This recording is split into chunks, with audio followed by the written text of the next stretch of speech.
श्री शिवाय नमस्तुभ्यं, हर हर महादेव। पूरी साल भर कैलेंडर छानना, साल भर पंचांग छानना, मात्र का श्राद्ध केवल नवमी के दिन ही आता है। और देवी भागवत में लिखा है आपका कोई काम ऐसा है जो बहुत दिन से उलझा हुआ है, चाहे वो कोर्ट कचहरी का हो, चाहे वो किसी से जुड़ा हुआ हो। स्कंद पुराण कहती है, हमारे खंड में भी वर्णन शिव महापुराण कि किसी भी नवमी को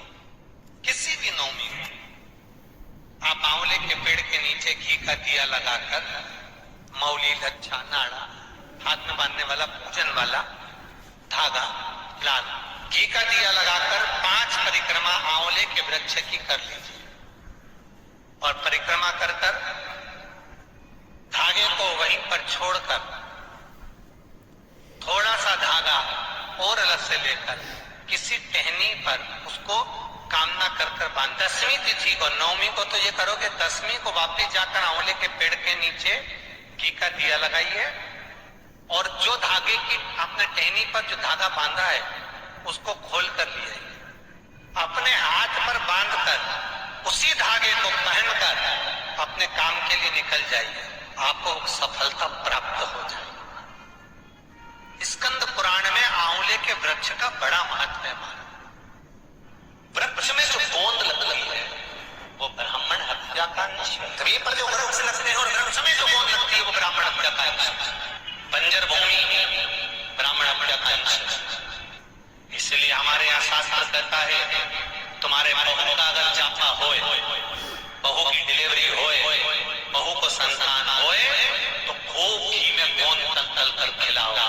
और जन्माष्टमी, रामनवमी पर भगवान का प्रसाद तैयार करो तो उसमें गोंद मत डालना, क्योंकि उसमें ब्राह्मण हत्या का अंश रहता है। भगवान के प्रसाद में गोंद नहीं आना चाहिए। अगर ज्यादा रोग है, बीमारी है, तो श्राद्ध पक्ष की नवमी तिथि के समय पर केवल बड़ के पत्ते के ऊपर, बड़ का जो पत्ता होता है, बड़ वृक्ष का पत्ता, उस पे काली तिल और जौ 21 बार उतार कर, जो व्यक्ति बहुत बीमार पड़ा रहता हो, कोई ना कोई बीमारी उसको घेरी रहती हो, तो बड़ के पत्ते पर काली तिल और जौ, काली तिल और जौ रख कर पितरों का स्मरण कर नवमी तिथि के दिन 21 बार उतार कर बहते पानी में डाल दो या पीपल के पेड़ के नीचे रख दो, बीमारी समाप्त हो जाएगी, रोग नहीं घेर सकता। अगले श्राद्ध तक लिखकर रखना कि इस तारीख को करा, इस तिथि को करा, अगली तिथि तक जानना, आपको रोग नहीं आएगा, बीमारी नहीं आ सकती। पूरी साल भर कैलेंडर छानना, साल भर पंचांग छानना, मात्र का श्राद्ध केवल नवमी के दिन ही आता है। और देवी भागवत में लिखा है, ये मात्र का श्राद्ध इसी दिन माता जगदम्बा जगत जननी दुर्गा भवानी प्रकट हुई थी पृथ्वी पर। मात्र का श्राद्ध, ये तुम नवरात्रियां पूछते हो, उस दिन माता जी का जन्मदिन नहीं आता, मात्र का श्राद्ध के दिन माता जी का जन्मदिन का बता। पूज्य प्रदीप मिश्रा जी के उपाय और वीडियो देखने के लिए मेरे चैनल को लाइक, कमेंट और शेयर जरूर करिए। मेरा चैनल है धार्मिक वीडियो। पूज्य प्रदीप मिश्रा जी ने बताया कि हमें नवमी के दिन आंवले के पेड़ के पास जाना है और एक रोली या धागा लाल रंग का साथ में लेकर जाना है और 1 लोटा जल वहां पर समर्पित करके 7 परिक्रमा देकर हमें उस धागे को वहां आंवले के पेड़ पर लपेट देना है और अगले दिन वही धागा घर पर ले आना है। प्रदीप मिश्रा जी के उपाय बहुत ही अच्छे और अचूक होते हैं। अगर आपकी भी कोई मनोकामना है तो आप भी ये उपाय करके अपनी ज़िंदगी की सभी मनोकामनाएं पूरी कर सकते हैं। उसके जगत जननी दुर्गा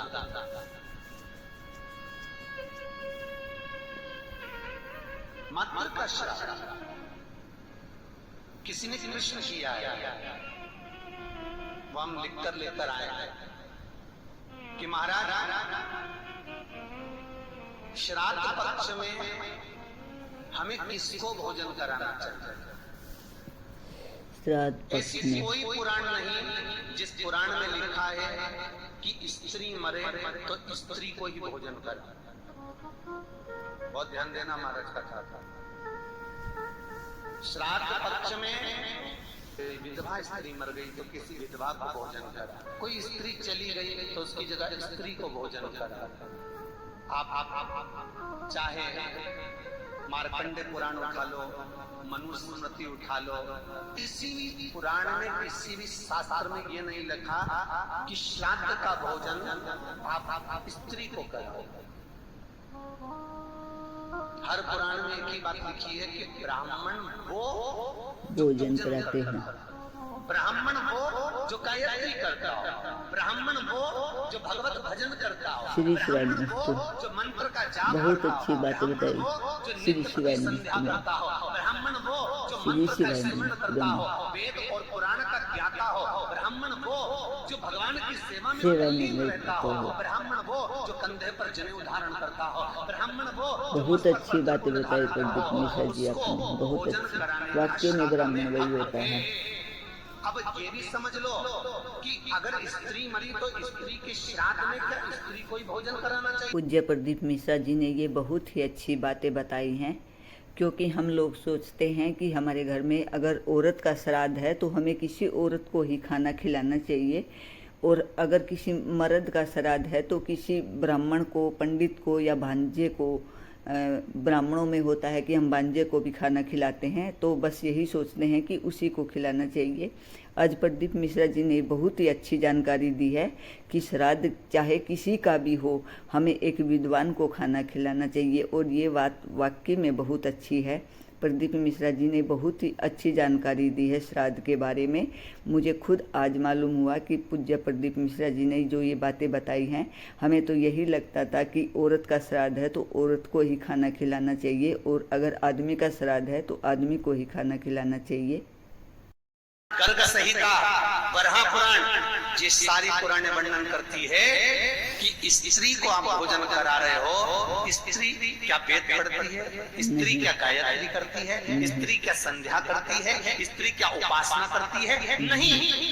अगर उस स्त्री के लिए भी आपने ब्राह्मण को भोजन कराया तो भोजन करेगा तो गायत्री करेगा, संध्या करेगा, उससे उसको भाग हमारे पूर्वजों को प्राप्त होगा। इसलिए ब्राह्मण भोजन की महत्वता। फिर दूसरा क्रम कहा गया, मान लो अगर कोई सौभाग्यवती नारी चली गई तो स्पष्ट कहा गया है महाराज, हमारे यहाँ मनुस्मृति में कहा गया कि अगर कोई सौभाग्यवती नारी चली जाती है तो उसको केवल स्त्री को भोजन नहीं कराना है, उसके साथ उसके पति को भी भोजन पर बुलाना है, तब भोजन का श्राद्ध का भाग प्राप्त होता है। नहीं तो कोई स्त्री जिसका तुमने श्राद्ध करा है, केवल एक नारी को सौभाग्यवती को बुलाकर भोजन करा दिया, साड़ी दे दी, चूड़ी दे दी, बिंदी दे दी और वो चली गई, तो वो नारी साल भर में स्वप्न में पूरे घर को दिखेगी, जरूर कभी भी दिखेगी, पर दिखेगी। ये मनुस्मृति कहती है सुहागन स्त्री का जब श्राद्ध आता है तो उसके पति को भी जोड़े पर भोजन करने बुलाना चाहिए, अकेले नहीं। हम सब बोलिए एक बार जमकर, श्री शिवाय नमस्तुभ्यम।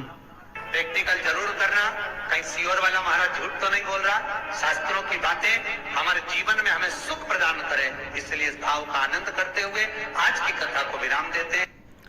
पूज्य प्रदीप मिश्रा जी ने आज बहुत ही अच्छी जानकारी दी है, क्योंकि हम खुद ऐसा सोचते थे कि औरत के श्राद्ध पर सिर्फ औरत ही खाना खा सकती है और मर्द के श्राद्ध पर सिर्फ मर्द खाना खा सकता है, लेकिन पूज्य प्रदीप मिश्रा जी ने बताया है कि सिर्फ ब्राह्मण जो वेद का ज्ञाता हो उसे ही खाना खिलाने का अधिकार दिया गया है। जैसे मंदिर में पंडित होते हैं या कोई जो भजन कीर्तन करते हैं, उन्हें ही खाना खिलाए तो आपको पितृ पक्ष का पूरा फल प्राप्त होगा।